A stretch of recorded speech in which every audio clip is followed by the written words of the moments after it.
Maadjong adlaw mga higala! Welcome sa ahong YouTube channel. Nakahimo ni gajud ko og pang-intro sa ahong YouTube channel. So, karong adlaw, ubad ni ko mag-andam og snacks para sa mga bata ang morning ang pagpanghatag og snacks para sa mga motambong sa Flores de Mayo.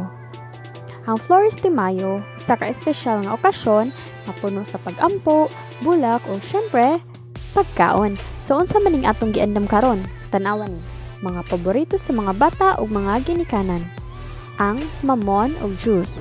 Di ta ko mag-post unja, naghuna-huna ko nga maadyo na lamang ni maka-encourage sa ubang tawo nga magslabing maadyo ang mutabang ug muhatag. Gahapon ani namalit kog juice ug mamon.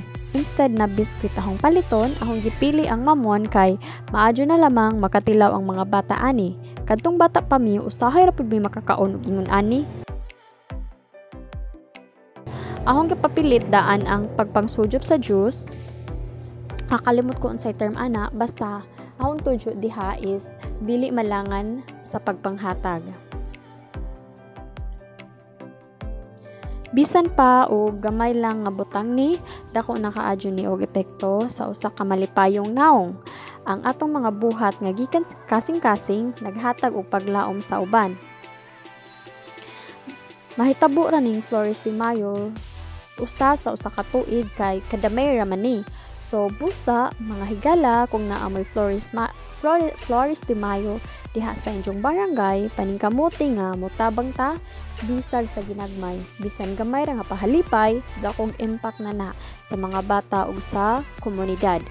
Dili lang kini bahin sa pagkaon, apan bahin ni sa pagpakita nga naay gugma, naay suporta ug naay pagkahiusa. Ug mao na ang tinuod nga espiritu sa Flores de Mayo. Comment down below kung asa na ning abot ning akong video. Ayaw kalimot sa pag-like, subscribe ug comment. Salamat kayo sa pagtanaw ug kita-kits na pod sa video.